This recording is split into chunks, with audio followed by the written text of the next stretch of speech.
বুঝলে, বৃষ্টিতে তো আর থাকা যাচ্ছে না। তাই ভাবছি, এত যে জল পড়ছে ঘরের চাল ফুটো হয়ে, এরপর তো আর থাকা অসম্ভব। কিন্তু কি দিয়ে কি করা যাবে বলো তো? এই বর্ষাটা তো এভাবেই কাটাতে হবে বলে মনে হচ্ছে। এই বর্ষাটা যেভাবেই হোক কাটিয়ে টাকাটা আর একটু জমিয়ে পরের বর্ষার আগে একটা ঘর করে ফেলতে হবে। হ্যাঁ, এতদিন ধরে ভালো কিছু না খেয়ে, কোনো শখ আহ্লাদ পূরণ না করে টাকাগুলো যে রাখা হচ্ছে একটু শান্তিতে থাকার জন্য। দেখো, বেঁচে থাকলে সব শান্তি তো সারা জীবন পূরণ হবে, কিন্তু ঘরটা যদি একবার কষ্ট করে বানিয়ে নিতে পারি, তাহলে অন্তত সুখে জীবন কাটাতে পারবো। একদমই ঠিক কথা বলেছো তুমি। এর থেকে বড় সত্যি আর কিছু হতে পারে না। তাছাড়া ছেলেটাও বড় হচ্ছে, ওকে আর কতদিন এরকম কষ্টতে রাখবো বলো তো? আমাদের নয় জীবনটা যে করেই হোক কষ্টতে কেটে যাবে, কিন্তু ওর মুখের দিকে তাকিয়ে আরো বেশি দুঃখ হয়। আমাদের জন্য তো আরো কষ্ট সহ্য করতে পারে না। সেটাই বলছি গো, এই বর্ষাটা যে করে হোক চোখ কান বুঝিয়ে কাটিয়ে দিই, তারপর আশা করি সুখের দিন আসবে কপালে। কপালে যা আছে তাই হবে। বেশি ভেবে আর কি হবে বলো তো? ঠিকই বলেছ, বেশি ভেবে কিছুই পরিবর্তন হবে না। জীবনের প্রথম সাফল্য সে জানে, এ কেবল শুরু। বৃষ্টির গতি বাড়ছে, খালের পাশে একটা পুরনো আম গাছের নিচে সে দাঁড়ালো। চোখের স্বপ্ন, মনে সাহস। আজ না হয় একটু ভিজেই নিলাম, মনে মনে বলে ছেলেটা আবার জাল ফেলল। পাশের ঝোপে কিছু নড়াচড়া, একটা কুচে হাঁটে হাঁটে জলের ধার ঘেঁষে বেরোচ্ছে। দর্শক ঢুকে যায় তিতলির কল্পনার জগতে। দেখানো হয় বিশাল চকলেট নদী, রামধনু দিয়ে তৈরি ব্রিজ, ফুলের পাহাড়। সেখানে তিতলি রাজকুমারী, বাবু তার সেনাপতি। রানী তিতলি, আজ রাজ্যে খুশির উৎসব। রাজ্যের মানুষগুলো সব পাতা, কাগজ আর পুতুলের তৈরি, আনন্দে নাচে। কল্পনার রাজ্যে দুঃখ থাকে না, সেখানে যাদের আমরা ভালোবাসি তাছে। তারপর আচমকা বৃষ্টি ঝরে পড়ল প্রবল বেগে। জল ঝমঝমিয়ে পড়ছে, খালের জল ফুলে উঠছে। জালের ফাঁকে এবার যেন একটু বড় কিছু ধরা পড়েছে। বৃষ্টির মাঝে দাঁড়িয়ে নীরব ভাবে, এই একই জায়গায় সে বাবার সঙ্গে এসেছিল বহু বছর আগে। তখন সে খুব ছোট। বাবা বলতো, বৃষ্টি হলে মাছ আসে, মানুষ পায় গল্প। তখন সে কিছু বুঝতো না, আজ বুঝতে পারছে। বাবা নেই, কিন্তু বাবার কথাগুলো আছে। তার চোখে জল আসে, কিন্তু সে থামে না। জালে এবার উঠল একটা বড় রুই মাছ। আনন্দে সে চিৎকার করে ওঠে, কিন্তু চারপাশে কেউ নেই শুনবে বলে। তবুও মন বলে, বাবা শুনছে কোথাও থেকে। বৃষ্টি আস্তে আস্তে থেমে গেছে, সূর্য ডুবে যাচ্ছে পশ্চিম আকাশে। নীরব হাতে একটি প্লাস্টিকের বালতি, তার মধ্যে নড়ে চড়ে বড় মাছগুলো। পথে ফিরে আসছে সে, কাদায় ভরা পথ, কিন্তু তার মুখে হাসি। বাঁশবাগানের ফাঁক দিয়ে বাতাস এসে মুখে লাগে। কোনো এক গাছে একটা ঝিঁঝি পোকার ডাক। সে আবার সেই তালগাছটার নিচে দাঁড়ায়, যেখান থেকে সকালে বেরিয়েছিল। মা জানালা থেকে চেয়ে আছেন, হাসছেন দেখে। মাছ দেখে বললেন, আজ তো রান্না জমবে। রাত নেমে এসেছে, চৌকি ঘরে পাতা। নীরব শুয়ে আছে, পাশে মা। জানালার বাইরে এখনো ঝরছে হালকা বৃষ্টি। ছেলেটা চোখে ঘুম, কিন্তু মনে চলছে সকাল থেকে সন্ধ্যা অবধি মাছ ধরার প্রতিটি মুহূর্ত। হয়তো সে স্বপ্নে আবার জাল ফেলবে, আবার টেনে তুলবে সেই বড় রুইটা। গল্প শেষ নয়। গ্রামের খাল, বর্ষার দিন আর একটা বালকের আনন্দ, এগুলো সব সময় থাকে। পরদিন আবার দেখা হবে নতুন দিনের সঙ্গে, নতুন খালের ডাকে। একটা বৃষ্টি ভেজা সকাল, চারদিক ধূসর, কুয়াশায় ঢাকা উঠান। মাটির ঘরের ভেতর থেকে একজোড়া চোখ কল্পনার রাজ্য খোঁজে। তিতলি, আহা, আজ তো স্কুল ছুটি পড়ে গেল, কিন্তু বাবু, আমরা কি সারাদিন ঘরেই বসে থাকবো? না না, আজ একটা নতুন রাজ্য বানাবো, যেখানে শুধু তুই আমি থাকবো। হালকা ব্যাকগ্রাউন্ড মিউজিক, মিষ্টি ও কল্পনা প্রবণ সুর। কখনো কখনো বৃষ্টি শুধু জল আনে না, নিয়ে আসে এক টুকরো কল্পনাও। এই উঠানটা হবে আমার রাজপ্রাসাদ, এই কাদামাটি রাজ্যের চকলেট নদী। আজ আমি রাজকুমারী তিতলি, আর বাবু তুই আমার সেনাপতি। আচমকা আকাশ কালো, বাতাস বাড়ে, ছাতা উড়ে যায় দূরে, সব কল্পনা যেন আচমকা থেমে যায়। ঝড়ে হারিয়ে যায় পুতুল বাবু। না, বাবু কোথায়? আমি তোকে ফেলবো না, তুই আমার সবচেয়ে আপন। তিতলি কাদার মধ্যে পুতুলটা খুঁজে পায়, কোলে তুলে নেয়। সে ভিজে গেছে। তুই তো শুধু পুতুল না, তুই আমার স্বপ্ন। তিতলি ঘরে এসে বাবুকে শুকনো কাপড়ে মুছে আগুনের পাশে বসে। ভেজা কাদা শরীরটা আগুনের পাশে শুকোতে শুকোতে একটা ছোট্ট মেয়ের চোখে দেখা দেয় বড় কিছু। তুই তো শুধু কল্পনার বন্ধু না, তুই আমার সাহস। তিতলি কাঁথার নিচে বাবুকে রেখে তার পাশে বসে আঁকছে নতুন রাজ্যের ম্যাপ। তিতলির চোখ বন্ধ। তো দুপুরগুলো বৃষ্টির দিনেই আসে, আর গ্রামের সবচেয়ে নিঃসঙ্গ কোণাটাও তখন কেমন যেন জেগে ওঠে। গ্রামের এক পুরনো মোড়ে দাঁড়িয়ে আছে লাল রঙের একটি পোস্ট বক্স। মরিচা পড়েছে, চিঠি পড়ে না আর, কারো হাত ছোঁয় না তাকে এখন। আর তার পাশে ছাতা ছাড়াই দাঁড়িয়ে আছে অনেক। অনেকের মা শহরে কাজ করে, চিঠি আসতো আগে প্রতি মাসে, এখন আর আসে না। কিন্তু অনেক আজও আসে এই পোস্ট বক্সের কাছে, যেন বৃষ্টির সাথে সেই চিঠির গন্ধ খুঁজে ফেরে। তার হাতে ধরা একটা পুরনো খাম, মায়ের লেখা চিঠি, ভেজা কাগজ, তবু এখনো বাঁচিয়ে রেখেছে স্মৃতি। বৃষ্টির শব্দ পোস্ট বক্সের টিনে পড়ে, যেন মৃদু সুর বাজে। অনেক ধীরে ধীরে পড়ে চিঠিটা। বাবু, ভাত খাস তো ঠিক মতো? চুপচাপ থাকিস না প্লিজ। তার ঠোঁট কেঁপে ওঠে, চোখের জল আর বৃষ্টির ফোঁটা একসাথে মিশে যায় মুখে। এক বৃদ্ধ আসে লাঠিতে ভর দিয়ে, তিনিও একসময় পোস্টম্যান ছিলেন। অনেকের পাশে দাঁড়িয়ে বলেন, এই পোস্ট বক্সটা খুব কথা বলতে পারতো এক সময়। অনেক তাকায়, বৃদ্ধ মুচকি হাসেন, তুই লিখিস, আমি পড়ে দিই। অনেক একটা নতুন চিঠি লেখে মায়ের নামে, কিন্তু এইবার মায়ের ঠিকানায় নয়, পোস্ট বক্সের ভিতরে ফেলে দেয়। তুই জানিস তো আমার কথা, তোকে বললেই চলে। চিঠির শেষ লাইনে লেখা। বৃষ্টি পড়ছেই, পোস্ট বক্সটা যেন একটু ঝুঁকে পড়ে, তার গায়ে বৃষ্টির ফোঁটা টুপটাপ শব্দ করছে। চারপাশে কাক ডাকছে, গাছের পাতা নাচছে, একটা অনাহুত সঙ্গীতের মতো মনে হয়। বৃদ্ধ চলে যান।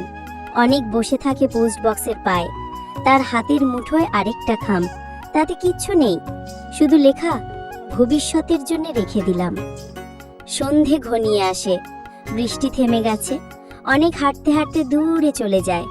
পেছনে পড়ে থাকে পোস্ট বক্সটা, আকাশের দিকে তাকিয়ে যেন চিঠিগুলোর কথা মনে রাখে, যেন অপেক্ষা করে আর একটা ভেজা দিনে কেউ আবার কে জানে বর্ষা আসবে, আবার তারা হাঁটবে একসাথে। কারণ বন্ধুত্ব এটাই তো একমাত্র ঋতু যা ফুরায় না। জীবনের সবচেয়ে শান্ত। তা কখনো দূরে যায় না। বাইরে বৃষ্টি থেমে গেছে। তিতলি ঘরের কোণে বাবুকে কোলে নিয়ে শুয়ে, শান্ত সুর, ঘুম পাড়ানোর মতো মিউজিক। তুই থাকলে আমি একা না, তোর সাথে সব পারে আমার মন।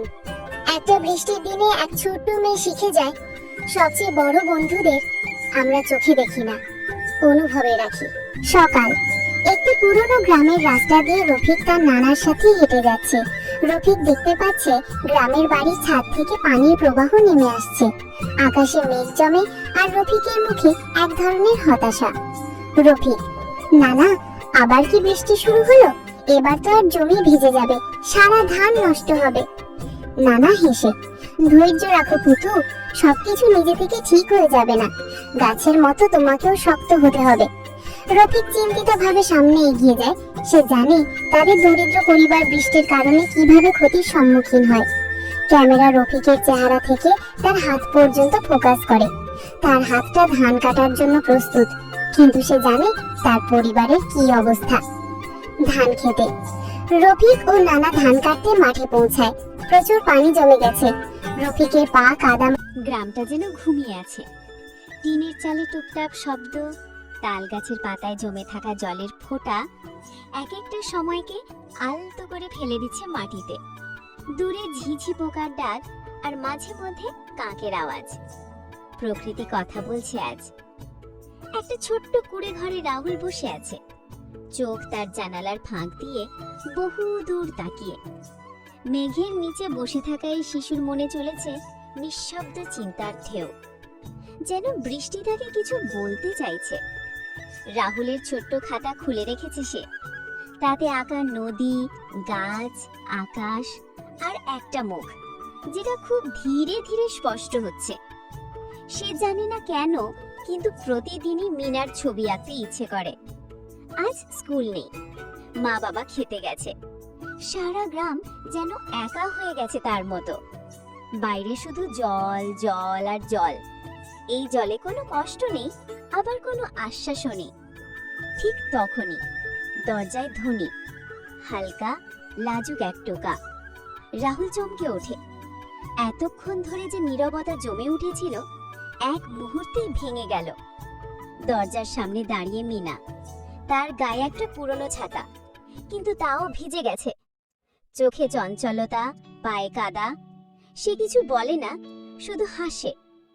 রাহুলও কিছু বলে না, শুধু পেছনে যায়, খাতাটা বন্ধ করে এবং তারা দুজন একসাথে বেরিয়ে পড়ে, কোথাও কিচ্ছু না বলে, শুধু হাঁটা বৃষ্টির সঙ্গে সঙ্গে। পথটা কাদায় ভর্তি, পুকুরের পাশ দিয়ে হেঁটে চলেছে তারা। মাটির গন্ধ, পুকুরের ধীর ঢেউ, গাছে জমে থাকা জলের টুপটাপ শব্দ, যেন সবার মাঝেই লুকিয়ে আছে এক গোপন ভালোবাসা। বটগাছের নিচে এসে তারা থামে। এখানেই ছেলেবেলার প্রতিটি মুহূর্ত লুকানো থাকে। আজকে সেই গাছের পাতা থেকেও যেন তারা কথা বলছে। রাহুল তার খাতা খুলে মিনাকে দেখায়। আঁকা ছবিটা দেখে মিনা অবাক হয় না, হাসে শুধু। বৃষ্টির শব্দের মাঝে সে হাসি যেন সবচেয়ে উজ্জ্বল সুর।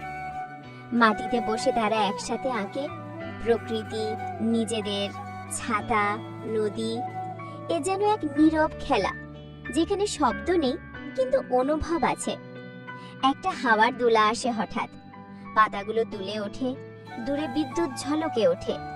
আকাশ যেন চোখ মেলে তাকায় তাদের দিকে। তারা ভয় পায় না, কারণ এই ভয়ের মাঝেও তারা একে অপরকে ধরে রেখেছে। জীবনের প্রতিটি একাকিত্ব যে বন্ধুত্বে ধুয়ে যেতে পারে, তারা যেন বুঝতে শুরু করেছে। বৃষ্টি কিছুটা হালকা হয়, সূর্যের লুকোচুরি আলো পাতায় পড়ে, পাখিরা যেন ফিরতে শুরু করে। এই পরিবেশটা বদলে যাচ্ছে, কিন্তু হৃদয়ের গভীরে কিছু স্থায়ী হয়ে যাচ্ছে। রাহুল আজ কথা না বলেও সব বলে ফেলেছে। তার চোখের চাহানিতে, হেসে ওঠা মুখে, ছেঁড়া খাতার পাতায় বন্ধুত্ব জমে আছে। গ্রামের রাস্তা আবার মাটিতে ঢেকে গেছে।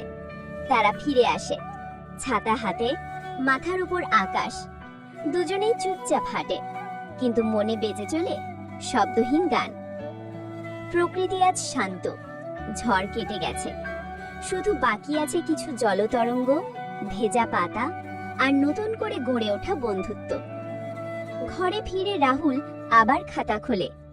এবার আর ছবি আঁকে না, খাতার এক কোণে ছোট করে লেখে, আজ আমার বন্ধুর জন্ম নিল। বৃষ্টি তাকে নিয়ে এলো। শেষে ধীরে ধীরে ফেড আউট হয় বৃষ্টির শব্দ, খোলা জানালা, এক শিশুর হাসি আর খাতার পাতায় ছোট লেখা। বন্ধুত্ব কখনো শব্দে গাঁথা যায় না, শুধু অনুভবে। একটা দিন যেমনটা হঠাৎ করেই আসে। সকালের আকাশটা ছিল কিছুটা গোমড়া মুখ করা। তালের পাতার ফাঁক গলে বাতাসে গন্ধ ভেসে আসতো, মাটির, ফসলের আর একটা প্রতীক্ষার। রফিক তাকিয়েছিল মাঠের দিকে, তার চোখে কৌতূহল। মেঘের নিচে কি আছে জানি না, কিন্তু তার মধ্যে কিছু একটা নিশ্চয়ই আছে। আর নয়ন, সে উঠোনে বসে বই পড়ছিল, কিন্তু চোখ চলে যাচ্ছিল সেই মেঘ মাখা আকাশের দিকেই। বৃষ্টি ঠিক যেমনটা হয়, ধীরে, চুপচাপ, কোনো ঘোষণা ছাড়াই নেমে এলো। রফিক দৌড়ে তাল গাছের নিচে গেল, পেছন পেছন নয়ন। তারা দাঁড়ালো কাদা মাখা রাস্তায়, হাসিতে মুখ ভরা। ভিজছে ঠিকই, কিন্তু কেউ রাগ করছে না। কিছু মুহূর্ত এমন হয় যেখানে শুধু উপস্থিত থাকাই যথেষ্ট, কোনো কথার দরকার হয় না। এটা ছিল তাদের প্রিয় খেলা, ছোট কাগজে ভাঁজ করা স্বপ্ন, যে নৌকা সবচেয়ে দূর যাবে সেই জিতবে। বৃষ্টির ডোবায় দুই বন্ধু নৌকা ভাসায়, হাসে, ঠাট্টা করে, কিন্তু চোখে কোথাও একটা নস্টালজিয়া খেলে যায়। রফিক মনে করিয়ে দেয়, এক সময় এই জায়গায় তারা 6 জন ছিল, এখন আছে শুধু তারা 2 জন। সময় একে একে সবার পা ভাসিয়ে নিয়ে যায়। তারা চলে এলো একটা পুরনো কুঁড়ে ঘরে। ঘরের কোণায় জমে থাকা স্মৃতি, দেয়ালে আঁকা চিহ্ন। আগে হয়তো এখানেই পাড়া জমতো, গল্প চলতো রাতভর। রফিক কাঠ কুড়িয়ে আগুন জ্বালায়, তাদের মধ্যে কথা হয়, একটা খবর যা নয়নের মুখ চুপ করিয়ে দেয়। নয়নের পরিবার চলে যাবে এবার শহরে। শুনে রফিক চুপ হয়ে যায়, শুধু তাল পাতা নেড়ে বাতাসের শব্দ শোনা যায়। পুকুর ঘাটে পা ডুবিয়ে বসে তারা। বৃষ্টি তখন মন্দ্র স্বরে গাইছিল তার একটানা গান। এখানেই কত বিকেল কেটেছে, একসাথে মাছ ধরা, হাবুডুবু খেলা আর চুপচাপ থাকা। এই ঘাটই হয়তো তাদের ভেতরের গল্পের শ্রোতা। তারা প্রতিজ্ঞা করে নয়ন যাবে ঠিকই, কিন্তু বর্ষা এলে সে ফিরে আসবে। রফিক থাকবে তাল গাছের নিচে, যেমনটা আজও আছে। তারা ফিরে যাচ্ছে, পেছনে বৃষ্টির ছাপ, সামনে বিষাদের হাওয়া। তাল পাতা ছিঁড়ে ছাতা বানায়, হাঁটে পাশাপাশি। কথা কম, অনুভব বেশি। এক একটা দিন যেন এক একটা চিঠি, যা হারিয়ে গেলেও স্মৃতি হয়ে থাকে মনের ভেতরে। এদিনও তেমনই থাকবে চিরকাল। পরদিন সকাল, রফিক পায় খামের একটা চিঠি, নয়নের হাতের লেখা। লেখা আছে, তাল গাছের নিচে তুই দাঁড়িয়ে থাকিস, আমি ঠিক আসব। রফিকের মুখে কোনো শব্দ নেই,